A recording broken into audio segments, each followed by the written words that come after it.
Most people in the world have heard about couples counseling, and a lot of people have been through it with varying degrees of success.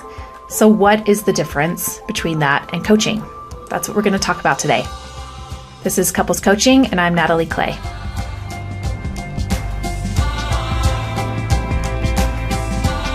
What I hear over and over from people who find me after being in counseling for years is that they've spent a lot of time talking through their problems in their marriage and sometimes feeling justified in being hurt by their spouse, but often not making a lot of headway towards figuring out, well, how do we enjoy being married to each other? And the thing I often hear is that they are told to write down a list of the things they need in their marriage, and often that will include things like the love languages that they've discovered, and then to swap lists to kind of see what's going to happen. Here's my list, here's what I need to be happy in my marriage, ready, set, go. But the problem with that is we're really lousy at taking care of each other. We like to think that we're really good at it. In fact, some people pride themselves on it or even think this is what my marriage is about, is me taking care of my spouse.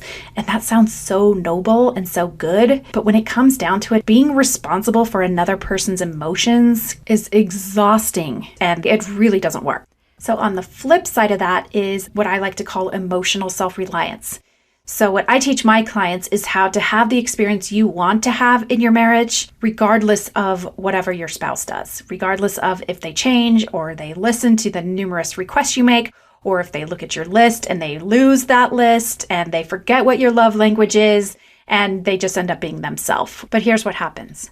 When you feel comfortable being your true self in your marriage and your spouse feels the same, that's where your marriage becomes a lot of fun. And that's why I love coaching. It's all about looking forward. It's not focusing on the past, who did what to whom. This is just where we are right now, and how do we want to move forward? How do I want to move forward to experience my marriage differently than I have before? I've seen so many wonderful changes through working with my clients, which makes me even more excited by all these tools. So even if your wife is convinced that your lack of income is ruining the holidays for her, and even if your husband is convinced that your sporadic sex life is causing his bad mood, it simply isn't so. Through this podcast, my courses, and my one-on-one coaching, I share the tools that give you the power to improve your marriage, even if your spouse isn't open to this process. The thing I'm most excited about in this podcast is to share with you the experiences and insights of both partners. So you're not just going to be hearing from me, but I'm going to be bringing on real-life couples who are learning these tools right along with you. And of course, the way I've learned this best is in my own marriage. So I'm going to drag my husband, Joseph, on from time to time so that you can learn from his perspective as well. So get ready for us to air some dirty laundry, get ready to take sides, because there's definitely going to be a poll and lots of chances to hit like and who wore it best and everything else. So having said that, let's go ahead and meet Joseph. Say hello, Joseph. Hi, Natalie. So when we were first married, I don't know if you remember this, but we would tend to take on each other's moods. He would get in a bad mood and he would get in a bad mood. I never got in bad moods, right? Okay, one of us would get in a bad mood and the other one would tend to take on each other's mood. And then we would just be really crusty at each other for just kind of making each other miserable for the next, sometimes few days. Remember, that would go on for a while sometimes. I do. It was particularly enjoyable since we lived in a teeny tiny apartment in Brooklyn where there was no escape. Yes, that 700 square feet never felt smaller. But so I decided to go to a therapist who was highly recommended, very expensive, on the Upper East Side of New York, and to talk through this a little bit. And her advice to me, I'll never forget, because it just made such good sense, was she said, I think maybe you're just not, your husband's not doing a good job making you feel special and making you feel appreciated in your marriage. Now, how is that information not going to just sound just right? And it really did. I was like, honey, I've got it figured out. Do you remember this? Oh, yeah. Yeah. Just kicking your feet up on the ottoman saying, make me feel special. Yeah, I just remember coming home and like, hey, this is what she had to say. You're really maybe not doing a great job making me feel special and appreciated. So can you step that up a little bit? And what do you remember your response to that? I think I tend to internalize stuff. So I probably initially was like, That's probably true. Let's see what I'm supposed to do, like how I can change with that. I don't know. Was that how it went? I know. See what a good husband I have, you guys. Okay. So he did. And I remember that not really feeling right to me either, because he did feel bad. And his initial response was, oh my gosh, like, no, I think you're so special and I totally appreciate you. And somehow I didn't really believe it in that moment. But I also felt like, yeah, that's not really answering this need for me. Needless to say, that didn't solve all of our marital problems, because Joseph is not able to make me feel any of those things. So the way I feel comes from the thoughts that I have in my head. So if I'm not feeling special or appreciated, then I'm viewing everything that Joseph does through that lens. Anything he might even try to do, I'm going to be less likely to even notice. And that's tended to be the case for us. Would you agree? Yeah.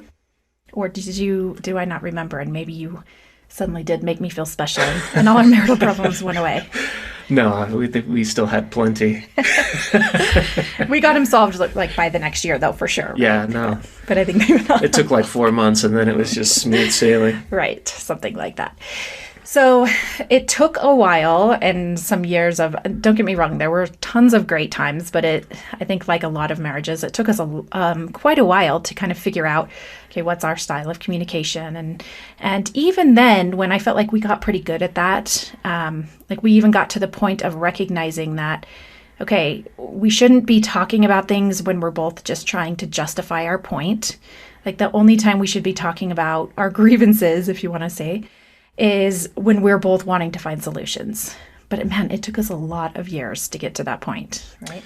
Yeah, and honestly, it did take some time for just my own ego and pride to place more value on just getting on with life and recognizing that time is a finite commodity rather than wanting to like let time pass just so I could be upset and justify my feelings and blah, blah, blah. Mm-hmm. But it kind of took quite a while to get to that point. Yeah, because feeling justified feels so good in a way. Like it's such a powerful thing to feel. Like when you know you're right and then you sit there stewing in that, you can come up with a lot more reasons why you're right and that person's wrong. It is a delicious stew. You can edit that part out.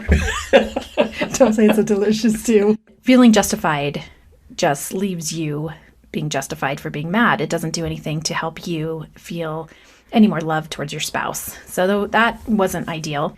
Okay, fast forward a few years later, and I was talking to my sister Jody Moore, who is also a certified life coach, and her insights made so much more sense to me because her approach was be responsible for your own emotions. Why are you looking to him to feel anything that you want to feel? And that was a fairly new concept to me because all along I thought, well, you get married and then your experience in your marriage has pretty much everything to do with your spouse. And so that was something new for me to consider, that actually the experience I have in my marriage is 100% my responsibility. And I loved learning that because even though that did require a lot more of me, it's so much more empowering to get to determine how I want to feel on a day-to-day basis and how much I want to enjoy my marriage, or if I want to be pissed off in my marriage, like that's fine too. But all of it is up to me, and I don't have to look to him to feel anything I need to feel. I will say that took some practice because it felt like a much different way of doing things. And do you remember I mentioned to you one day, I said, okay, the next time you're in a bad mood, I'm just going to let you know that instead of me also getting in a bad mood, I'm going to do whatever I want to do that night. Like I might go watch TV or I might go out with some girlfriends, but I'm not going to sit home and I'm not going to just play off your mood. And do you remember what you said?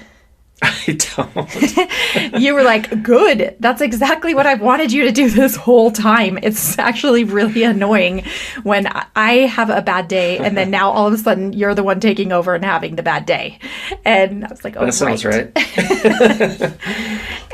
But it's funny because I did feel like that it didn't feel as compassionate to me to think, okay, my husband's in a bad mood. He's having a bad day. And so I shouldn't be in a good mood. Like it almost felt like I was not being as kind. But really I noticed, oh yeah, when he's in a bad mood and then I'm in a bad mood and then I'm upset with him for making me be in a bad mood, that's actually not very compassionate, is it? But it took me a little bit of time to pick up on that. But since we practiced doing that, I feel much more autonomy in our marriage. Like I feel more like I know how to be myself and I know how to feel what I want to feel. But it actually makes it so much easier to just love you because I'm no longer looking to you as someone who has control over how I feel. Does that make sense? Absolutely. Okay, so I have a question for you because something that comes up a lot with my clients is some fear that one woman in particular said, this makes me really nervous because I feel like if I'm just not there to try to solve my husband's moods, then what if he thinks I don't care? And what if then he decides, okay, she doesn't care and he decides he wants to leave me one day? So a lot of people interpret this when you decide to take control of your own emotions. It sometimes gets interpreted as not caring or just kind of being sort of ambivalent towards your spouse. So was that your experience at all as we went through this? Certainly I can't speak for anyone else, but that was not my experience at all. I appreciated that I did feel less stress about having to feel anything besides what I was feeling. I didn't feel responsible for how I was impacting you as much, which I think also helped me get out of my funk. And now what would you say to the reverse? Like when I am in a bad mood, which I know happens so infrequently. Yes. Because I'm so good at managing my mind. But on the rare occasion that it does happen and I'm having an off day, do you feel okay about not solving that for me? Because that's something else I hear that a lot of men that I work with feel like, no, but my job in this marriage is to make my wife happy. Like that feels like this noble and good thing to try to do, which I think is very well intentioned. But can you relate to that at all, darling? Well, again, so infrequent. I know it's probably hard to even think of it. Yeah, no.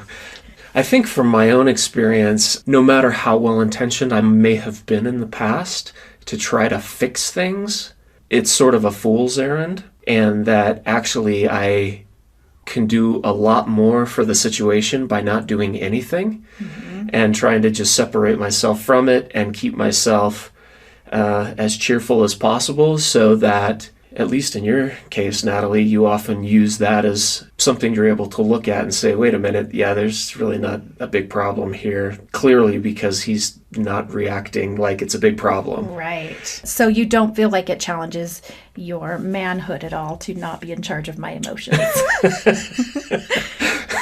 We laugh, but I do think some people feel like this is their responsibility. Yeah, no, I think speaking really generally, or at least in the very broad, maybe even cliched understanding of how men and women are different, that they say, men really like to fix things. And maybe there is some of that. But in my case, trying to fix something means just taking a step back and letting you know that I'm there to support you, but that I'm not going on the same journey. Because if you're upset at me, we have poor communication because we're trying to prove why our position is right. Or if it's just something that you're going on that's totally independent of me, again, I can just be there as a support, but there's nothing I can do to be like, fix it, be good right now, let's go. But I will say you've always had a better understanding just innately of this concept than I have. I think I did come into the marriage feeling like a lot more things were your responsibility, although you've had your things as well, let's be honest. But I think because I know a lot of women say that, like, I don't want you to fix me. When I'm complaining, I don't want you to fix the problem. I just want you to listen. And I have always been the type that's like, I want to tell you my problem and I just want you to fix it. So I don't totally relate to that, but I know there are a lot of women that do. But at the same time, like when I'm looking to you to fix that problem for me, you're just not able to. Because when we're not happy or we're not feeling special or appreciated, that's something that's coming only internally. That's something that no circumstance, no outside person, no thing can change for you until you decide to recognize it inside yourself. All right. Well, thank you so much for your perspective, Joseph. It's really helpful to hear the husband's perspective, and we're going to be bringing in lots of that. So we'll just go ahead and say goodbye to you. And now, if you really want to make me feel better, go do the dishes. All right. I love what I do. I've had the opportunity to work with hundreds of people and teach them the tools that have helped me so much in my marriage. And when I've seen people take these tools that are fairly basic and make tons of sense and appeal to your logic, people have been able to see great results in their marriage. So many people come to me after having been in couples counseling for years and tell me that they're just tired of feeling justified for being upset, and they just want to know what to do to move forward. They're tired of being mad, they're tired of feeling victimized, and they're left with little information on what to do to move past it. And these tools are the answer to that. And I'm so excited to be able to share these with you through this podcast. I would also invite you to come to my website. It's natalieclay.com, where you can get on my email list and hear about all the exciting things I have coming up this year. I'll have lots of fun things, lots of surprises coming up in this podcast that I'm really excited to share with you guys. And I will be here every week, and I hope that you will subscribe so we can all move forward on this great journey together. So just remember that of all the emotions you can choose to feel, love feels the very best. Until next week.